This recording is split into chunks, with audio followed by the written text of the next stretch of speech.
What's going on, guys? It's Feeds here, bringing you back with another video. This is a settings video for Season 4 of Warzone, and hopefully you guys do enjoy this. Let's get right into it. But for the general, I have the field of view for 120, like I did in the last one. All of this didn't change from the last one, so if you guys do want to pause the video and copy it, go for it. But what I do recommend changing is these two right here. You definitely want these two to be square and enabled.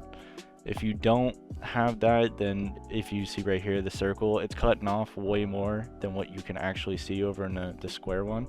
And then the minimap rotation is just 10 times better for seeing where people are.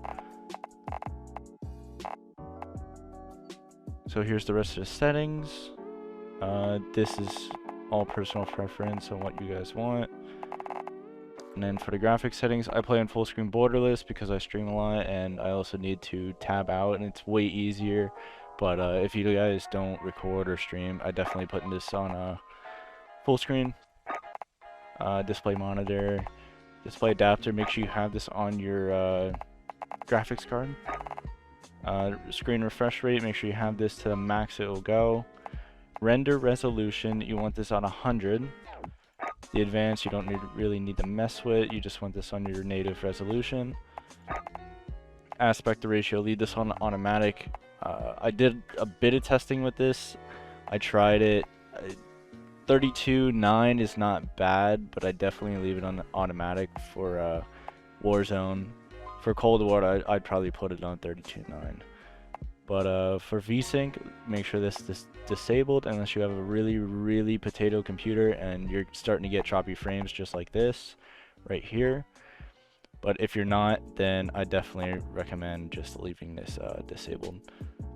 Custom frame rate limit, I keep seeing people put this on custom. I don't understand why. There's no point to. Nobody's ever gonna reach 300, and if you do reach 300, some people do. If you do reach 300, why would you cap it at 300? You want the max amount of frames that you can possibly get. So I'd recommend leaving this on unlimited. And then for this should all be blacked out. Nvidia highlights. I know some people don't really like using OBS, and they like shadow play from Nvidia. But I definitely recommend leaving this disabled. It hurts your FPS a ton, like a ton. I definitely recommend using OBS. It's way easier. And video reflex, low latency, enabled plus boost.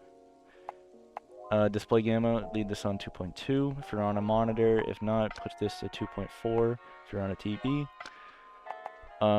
Streaming quality, leave this on normal. You definitely want this on normal. It helps you a lot.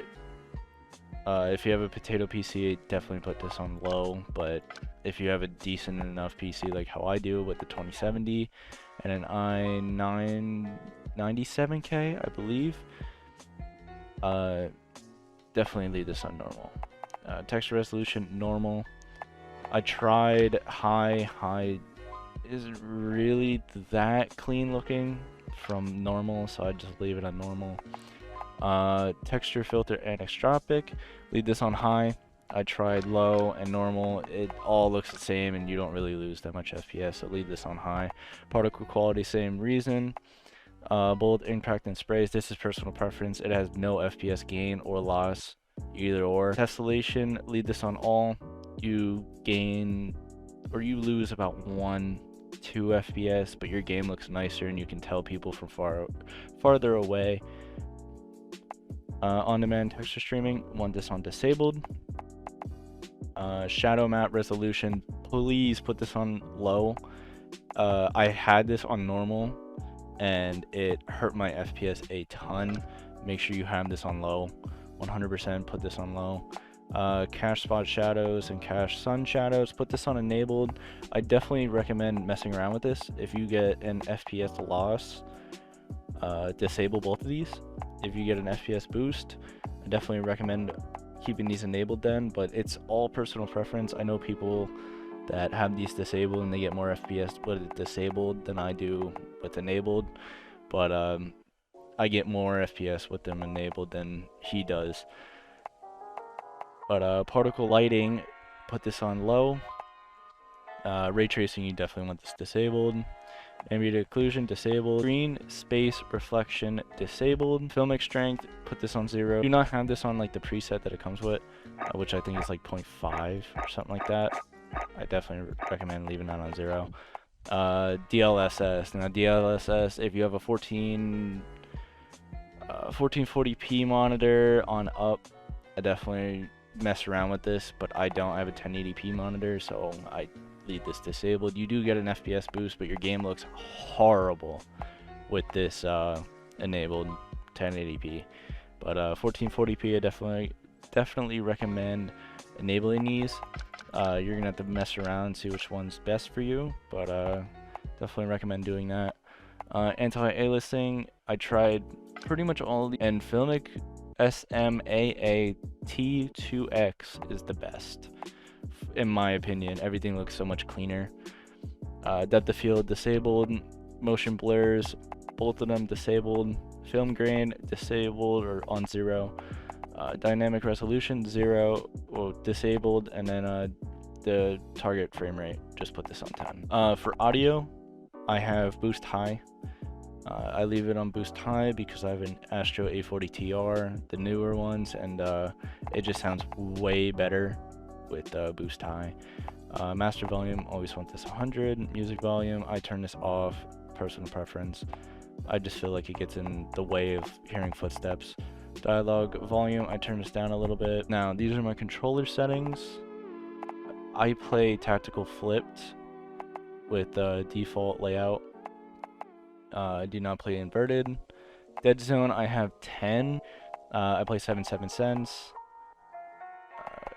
Both of these are 1. Aim response curve type is dynamic. I tried standard. Standard is okay. Linear, please do never use linear, please.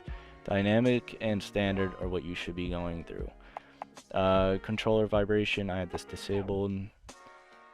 Aim assist standard, and FOV right here, I've had this on disabled and enabled. Enabled is so much better because when you have it enabled, you get this box right here. The rest of the settings, make sure you have the reload and use behavior to contextual tap. It helps a lot with picking up items instead of have to hold it to pick it up. You pick up and get in and reload so much faster. Apply all for armor plate behavior. Definitely want that. The rest of the settings. Alright, now we're going to jump right into the control panel settings for Nvidia. If you guys do not have Nvidia, then I recommend just stopping the video because that will be the end. But if you do have Nvidia, I definitely recommend looking at these settings. They will benefit you a ton. Alright, so now we're jumping into the Nvidia control panel setting. These you definitely want to copy. These are probably the best settings. I messed around with these a lot. So pause the video and copy these settings.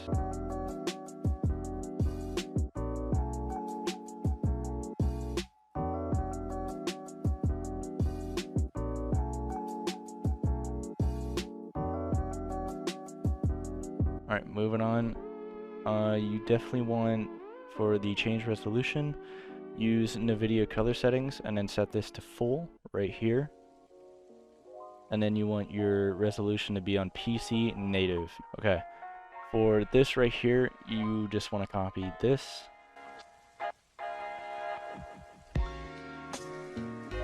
Alright, and that is it. Hopefully you guys did enjoy this video. Hopefully it helped. Leave a comment down below if you want me to make another video on something else. I am more than happy to make a video on it. But hopefully you guys enjoyed. Make sure to hit that like button, and peace.